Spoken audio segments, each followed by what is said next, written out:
Bonjour chers frères et sœurs, salut à vous qui aimez l'histoire. J'ai promis de faire, j'ai déjà commencé avec une vidéo que j'ai eu à faire sur les comparaisons lexicologiques concernant les langues akan.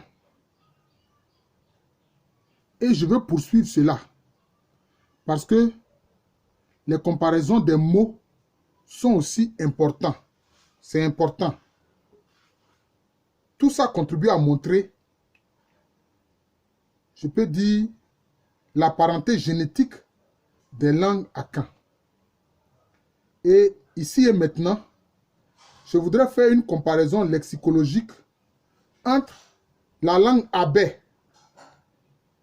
lagunaire, qui se passe dans la région d'Agboville, mais aussi dans la zone de Ndoussi, en Côte d'Ivoire, avec le tui et avec l'agni.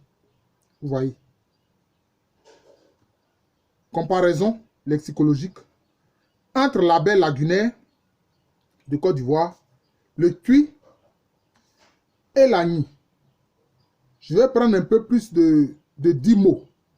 Voilà. 10 mots. Je crois que cela suffira pour montrer, pour faire la démonstration des liens entre ces langues-là. Alors, pleurer, en abé, se dit roux. En tui, ça se dit sou. En agni aussi, ça se dit sou.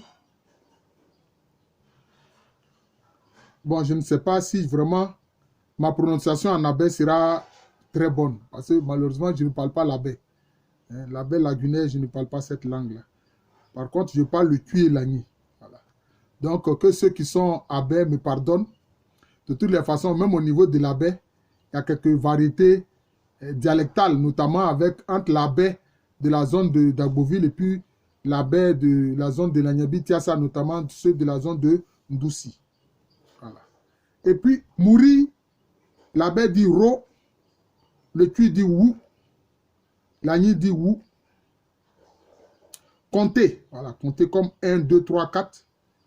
L'abé dit ka, le tui aussi dit ka, l'agni dit ka.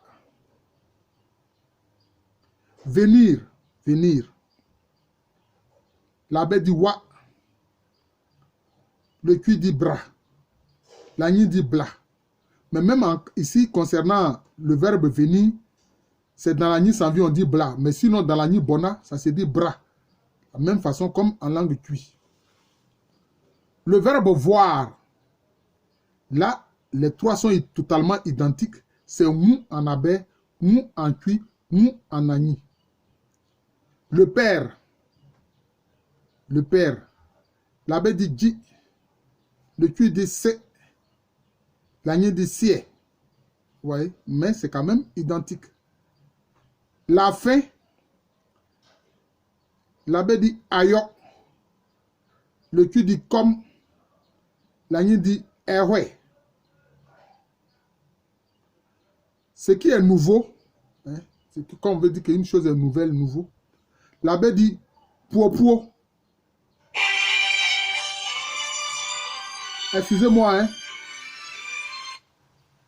Oui, tante. Jeanne. Afo. Ta maman t'appelle, viens prendre le téléphone là. Là, elle a un peu interrompu ma vidéo. J'espère que cela ne va pas fâcher mes auditeurs. Alors, donc, je poursuis, excusez-moi. C'est madame qui m'a appelé. Voilà. Jeanne, dépêche-toi. Alors, au niveau de ce qui est nouveau, l'abbé dit puo. Le tui dit foufro. Et puis l'agni dit foufré. Voilà. Maintenant, le village. Par exemple, une localité qui est un village. L'abbé dit o. Le tui dit chrome. Et puis l'agni dit cro. O. Chrome. Cro. Vous voyez que là, dans l'abbé, le H remplace le K qu'on a ici dans le tui et puis qu'on a dans l'agni. Voilà. Donc cela veut dire que dans ce cas-là, les linguistes parlent de allophone. Voilà, allophone. Donc, concernant le nom village, O, en abai, chrome en tui et puis cro en agni. Donc, le H ici devient allophone de chrome. Maintenant, le feu. Le feu. L'abai dit la, le tui dit ja, et puis l'agni dit sain. Vous voyez? Donc, concernant par exemple le feu, on voit bien que, s'il te plaît, il faut prendre ton téléphone. Comme ça, Tanti ne va pas interrompre ma vidéo. Il faut prendre ton téléphone.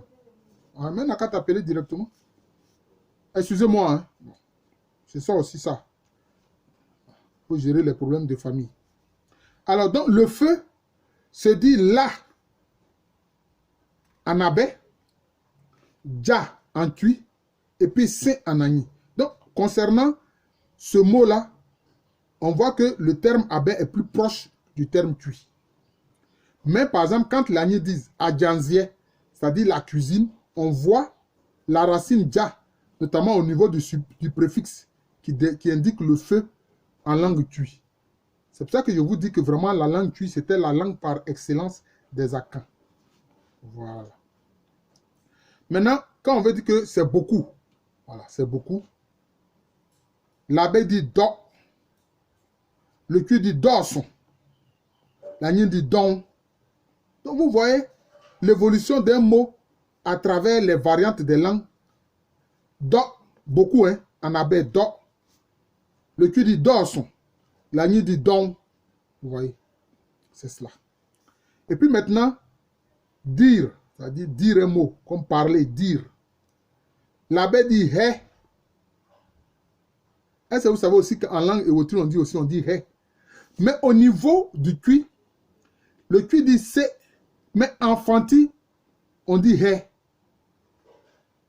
C'est pour ça que j'indique dans ma vidéo concernant le peuplement abai-lagunaire, j'indique que des groupes au sein des abai sont partis du littoral fanti. Ça vient de là. Vous voyez que c'est un indice important. Parce que nous, les historiens, nous faisons attention aux indices. Le fait de dire en abai-lagunaire, he, et puis en fanti, he, alors qu'en tui, on dit se, et puis maintenant en agni, on dit se. C'est ça. Oui. Maintenant, le verbe aimer.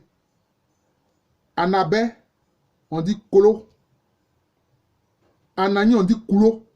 Mukulowa, kulo. Et puis maintenant, en tui, on dit do.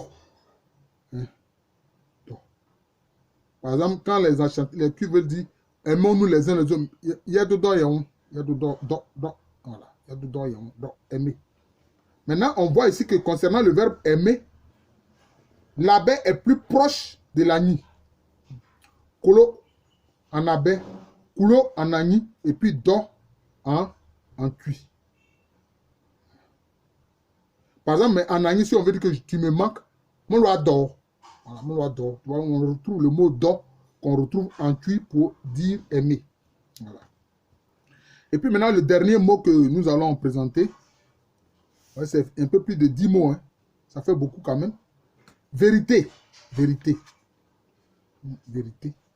L'abai dit nagore. Le tui dit nokware. Vous voyez comment c'est proche? Nagore, nokware. Nokware et nokware. Maintenant, l'agni va dire nahore. C'est le même mot. Mais, on remarque qu'en abai, vérité se dit de deux façons. On peut dire nakore. On peut dire agbate. Maintenant, en tui aussi, ça se dit de deux façons. Nokware et puis ampa. Par exemple, le tui va dire nokware. On peut dire ampa. Voilà. Oui. En agni, c'est nahore seulement. Mais il faut dire que, par exemple, dans le sahui, eyamba, et ils disent eyamba. Oui, c'est la vérité. Oui, donc, c'est ça. Donc, on voit que l'abai, le tui et puis l'agni, le verbe est sous la forme de lexème monosyllabique. C'est-à-dire que le verbe là, c'est un mot, c'est monosyllabique. Voilà, ce n'est pas en deux phrases, non. Ce n'est pas en deux mots, c'est en un seul mot. C'est ce que les linguistes appellent monosyllabique. Et puis maintenant, le futur est indiqué par le morphème ba ou bien bia. Hein, comme c'est le cas dans le Twi avec le morphème B. Voilà. Et en Agni avec le morphème ba. Alors qu'en Abé, c'est aussi ba et puis bia.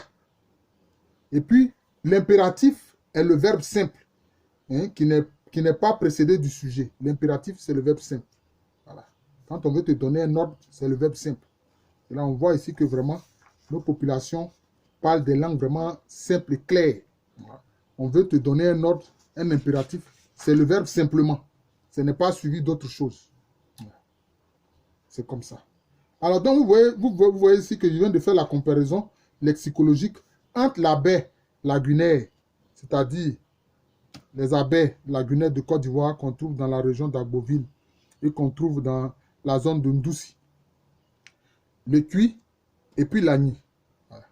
Donc, on va poursuivre et puis prochainement, on le fera pour la Bigi, entre la Bigi, le Twi et puis l'Agni. Et puis après, on va le faire aussi pour labourer le Twi et puis l'Agni. Vous voyez. Pourquoi je fais cela? Pourquoi je prends chaque fois le Twi et l'Agni? Parce que beaucoup de langues des Akans lagunaires sont groupées dans ce qu'on appelle les langues Potou ou bien les langues Ono. Dans le cas de labourer et puis du bétiné, c'est-à-dire la langue des Otilés. Et puis maintenant, le Twi et puis l'Agni. L'Agni, le Baoulé qui sont mis dans ce qu'on appelle le groupe de langues Tano, notamment dans le travail fait par Stewart. Voilà. Donc, il faut que nous poursuivons pour pouvoir finir. Donc, je vous dis le programme. On le fera aussi. On va comparer le Modjoukru, la langue des Adjoukru avec le Twi et puis l'Agni. On le fera aussi pour l'Aladjan, entre l'Aladjan, le Twi et puis l'Agni. Et puis enfin, on va terminer. Non, on va faire beaucoup. Hein.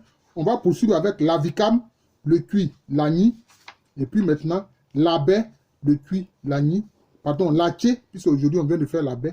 On va faire pour l'Aché, le Twi et puis l'Agni. Et puis enfin, on va continuer. On va faire les Briés, l'Agni, le Twi. Et le Bétiné, c'est-à-dire la langue des Otilés, le Twi et puis l'Agni. Et puis, non, on va vraiment, il y aura beaucoup à faire. Il y aura beaucoup à faire. Parce qu'on le fera aussi pour le Ngula, c'est-à-dire la langue des Ngbato, des Goua, qui sont dans la région dans ce qu'on appelle le Goulapo, Akouré, Dabré, Domolon, etc. Donc, il faut que nous fassions ces comparaisons-là. C'est très important à mon avis.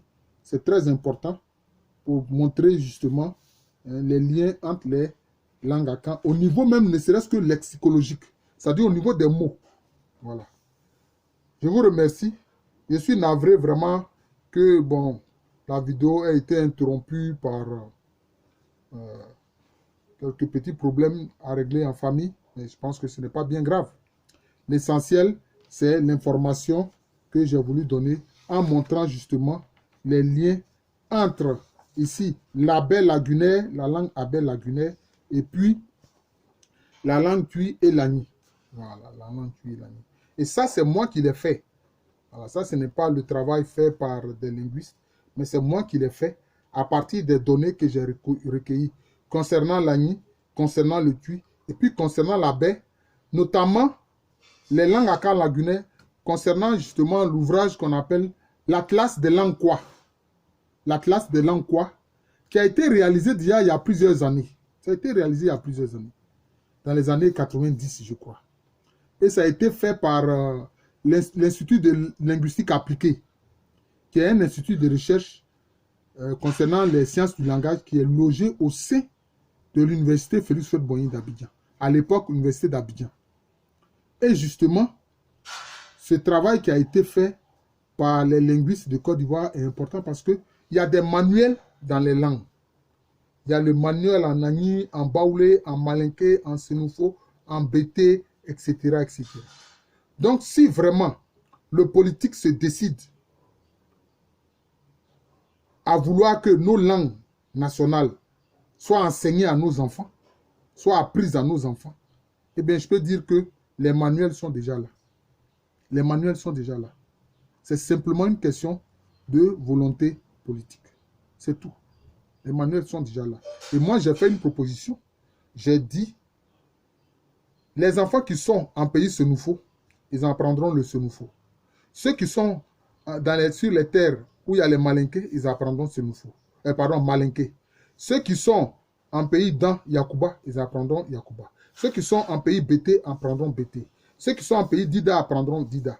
Ceux qui sont en pays Agni apprendront Agni. Ceux qui sont en pays Baoulé apprendront Baoulé, etc. C'est comme ça. Voilà. C'est comme ça. Moi, c'est ce que je propose. C'est la formule la plus simple. Voilà. Dans la région où se parle la langue, les enfants qui y sont, on leur apprend cette langue-là à l'école. Voilà. Et puis, cela leur donne aussi l'occasion de parler avec les natifs de la région qui donc pratiquent la langue qui se parle dans la région. Voilà ce que je propose. Je vous remercie. Je suis le professeur Alou Kwame René, professeur titulaire d'histoire à l'université Félix Houphouët-Boigny.